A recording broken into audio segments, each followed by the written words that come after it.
जैसा कि आप इस आर्टिकल में देख पा रहे हैं, as a Sonam Wangchuk condition deteriorates leader urge him to end hunger strike. या डेटोरिएट्स का मतलब होता है कि कमज़ोर होते जाना। तो उनकी जो हालत है बहुत गंभीर होती जा रही है हर दिन, और उन्होंने अभी जो फास्ट किया है, मतलब अभी तक लगभग 17 दिन हो चुके हैं, और उनका जो वजन गिर चुका है 8 केजी हो चुका है, और उनकी हालत उनका शरीर खुद की अतड़ियों को खाते जा रहा है। मतलब कंडीशन बहुत ख़राब है। सबसे पहले हम इस आर्टिकल को समझने से पहले कौन से लीडर ने समर्थन दिया, किस लीडर को समर्थन करने के लिए ये लोग अपील कर रहे हैं, ये सब बाद में देखेंगे। लेकिन सबसे पहले हम ये देखते हैं कि आखिर में प्रधानमंत्री मोदी इतने बड़े तौर पर जो देश में चीज़ें हो रही है उस पर प्रतिक्रिया क्यों नहीं दे रहे हैं। आखिर पीएम मोदी का 56 इंच का सीना क्या इतना पतला हो गया है कि वो बोझ नहीं उठा पा रहा है उन सब मुद्दों का जो अभी देश में चल रहा है। क्या वह, अगर कहा जाए तो, अंग्रेजों से भी बदतर बन चुके हैं। तो इसको समझने के लिए हम सबसे पहले एक वीडियो देखने की कोशिश करेंगे। मुद्दा प्रधानमंत्री की ईमानदारी का है ही नहीं। उनके मुताबिक मनमोहन सिंह तो इसके मुकाबले संत थे, जिनका अपनी पार्टी पर भी जोर नहीं था, फिर भी उनकी खामोशी मायने रखती थी, और आज दशकों की सबसे मजबूत सरकार। तो मुद्दा यहाँ पे प्रधानमंत्री की ईमानदारी का नहीं है। बात यह है कि प्रधानमंत्री है हमारे देश के, वे जनता के प्रति कब जवाब दे रहे हैं।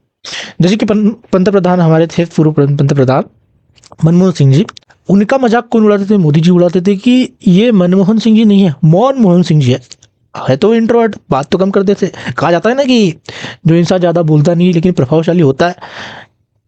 मनमोहन सिंह जी फालतू बातें नहीं बोलते थे मोदी के जैसे, ना कोई धर्म के खिलाफ बोलते थे, ना धर्म का किसी समर्थन करते थे। मनमोहन सिंह जी अपना काम करते थे। अगर किसी देश में जा रहे हैं, किसी देश में विजिट कर रहे हैं और अपने देश में वापस आ रहे हैं, तो उन्होंने क्या लाया देश के लिए वो सब प्रेस कॉन्फ्रेंस करके बताते थे।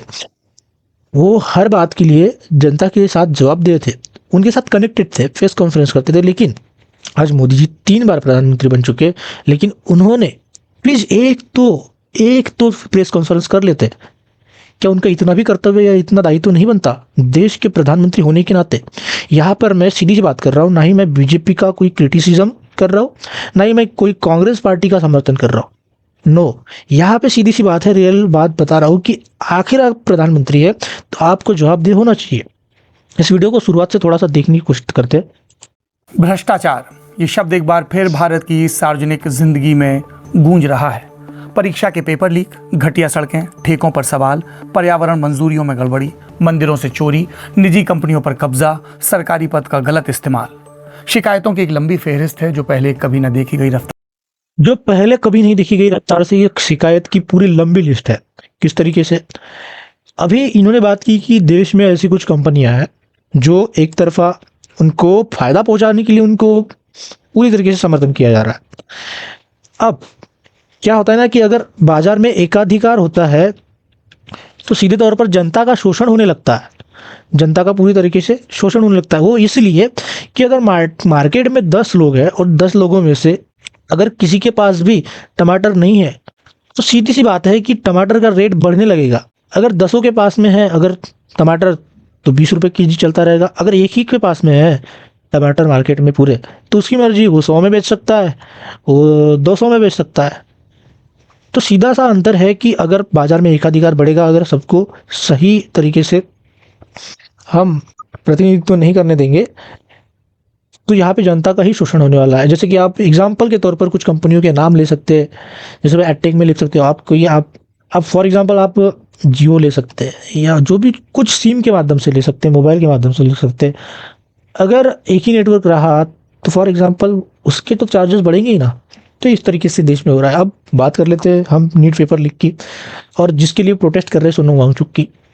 तो इनको किन किन लोगों ने समर्थन जताया है अभी तक, वो बात कर लेते हैं। हम देख पा रहे हैं actor Naseeruddin Shah, economist Jayanti Ghosh, writer Arundhati Roy, और मल्टीपल प्रोफेसर्स फ्रॉम JNU, मतलब कि Jawaharlal Nehru university, either sent in return petition show up in person to appeal mister Sonam Wangchuk in separate post on social media platform पे, जो हम देखते हैं एक्स सोशल मीडिया प्लेटफॉर्म जो है हम ट्विटर कहते थे। समाजवादी पार्टी के जो प्रेसिडेंट है अखिलेश यादव जी, उन्होंने भी उनका बड़ा प्रभावशाली हम ट्वीट देखते हैं। सबसे पहले मैं इसको पढ़ने की कोशिश करूँगा, वो इसलिए प्रभावशाली इतना दिखाई दे रहा है कि इसके हर एक शब्द को अगर पढ़ा जाए तो मैं इसको सिर्फ पढ़ के बताऊंगा, इसके ऊपर मेरा कोई ओपिनियन नहीं होगा। मैं सिर्फ इसे पढ़ के आपको दिखाने की कोशिश करूंगा, यहाँ का हर एक शब्द आप समझने की कोशिश कीजिए, बहुत प्रभावशाली है। सोनम वांगचुक जी, श्री सोनम वांगचुक जी से हमारा अति विनम्र आग्रह और सविनय अपील है कि वो अपना अनशन तोड़ दे। उनका जीवन समस्त विश्व के लिए अनमोल है, क्योंकि उसमें मानवता और पर्यावरण के लिए उतनी ही प्रतिबद्धता है जितनी लोकतंत्र के लिए। जिस भाजपा सरकार को जगाने के लिए वो आमरण अनशन पर है, वो तो एक सिद्धांतहीन भ्रष्ट तंत्र है। उसकी असंवेदनशीलता और हृदयहीनता में किसी भी त्याग का कोई महत्व नहीं है। अतः भाजपाइयों से सदाचार और हृदय परिवर्तन की कोई भी अपेक्षा निरर्थक है। भाजपाइयों के लिए किसी के जीवन का कोई भी मोल नहीं है, उनके लिए धन ही प्रधान है। वो भ्रष्टाचार से कमाए पैसों के घमंड में चूर है, उनमें बदलाव की आशा करना ही व्यर्थ है। जिनमें अहंकार होता है उनमें परिष्कार नहीं होता। सत्याग्रह का महत्व वो क्या जाने, जो सत्याग्रह के लालच में मंदिर तक लूट रहे हैं। उन्हें न युवाओं के भविष्य से कुछ लेना देना है, न उनके माता पिता और न अन्य परिजनों के सपनों से। वे तो खुदगर्ज लोग हैं। लोकतंत्र का गला घोटने वाली महापापी अधर्मी भाजपा और उसके भूमिगत अपंजीकृत संगी साथियों के गिरोह को हराने और सदैव के लिए हटाने के लिए आपके मनोबल और नैतिकता की महाशक्ति हर सच्चे भारतीय की प्रेरणा बनती रहे, और आप देशवासियों और युवाओं लोकतंत्र और पर्यावरण के संघर्ष के लिए नकारात्मक तत्वों और के खिलाफ सदैव प्रकाश स्तंभ बने रहे। यही हम सबकी ओर से प्रार्थना भी है। और मैं सबसे ही गुजारिश करना चाहूंगा, आप सभी लोग क्या कर रहे हैं? क्या आप सभी लोगों को ये नहीं पता कि देश में जो इंसान आपके लिए प्रोटेस्ट कर रहा है, उसका समर्थन जाकर आप नहीं कर पा रहे हैं? मुझे तो ये लगना चाहिए था अभी तक इंस्टाग्राम पे पूरा ये सोनम वांगचुक जी चलना चाहिए था, पूरा भर जाना चाहिए था फीड में, लेकिन ऐसा नहीं हो रहा है। क्यों? क्योंकि आप जागरूक नहीं है। मैं सबसे रिक्वेस्ट करूंगा कि अगर आप दिल्ली नहीं जा पा रहे तो कम से कम वीडियोज ही बना लीजिए, कम से कम समर्थन में ही सोशल मीडिया पर तबाही मचाइए। और सबसे पहले मैं उनको सवाल पूछना चाहूंगा जो 22 लाख स्टूडेंट थे, जिन 22 लाख लोगों के लिए ये प्रोटेस्ट हो रहा है, वो कहाँ पे गए? क्या आप लोगों को नहीं लग रहा है कि उनके समर्थन में आपको उतरना चाहिए? दुनिया के आप किसी भी कोने में होइए, अगर आपको कुछ आगे चलकर देश का भलाई चाहते हैं, आप तो रिक्वेस्ट कीजिए अपने पेरेंट्स से कि प्लीज हमें एक बार दिल्ली जाने दीजिए। कितने भी दूर रहते हो आप, कहीं पे भी रहते हो, कम से कम जिन्होंने एग्जाम दिए वही तो जाओ भाई। और सिर्फ एग्जाम दिए उनको नहीं कर रहा हूं मैं, ये हर एक नागरिक का कर्तव्य है कि उसने जाना चाहिए, समाज के हित के लिए आगे बढ़ना चाहिए। अगर ऐसा नहीं होता है, अगर आप कोई पेरेंट्स है तो आप अपने बच्चों का भविष्य अंधेरे में डाल रहे हैं।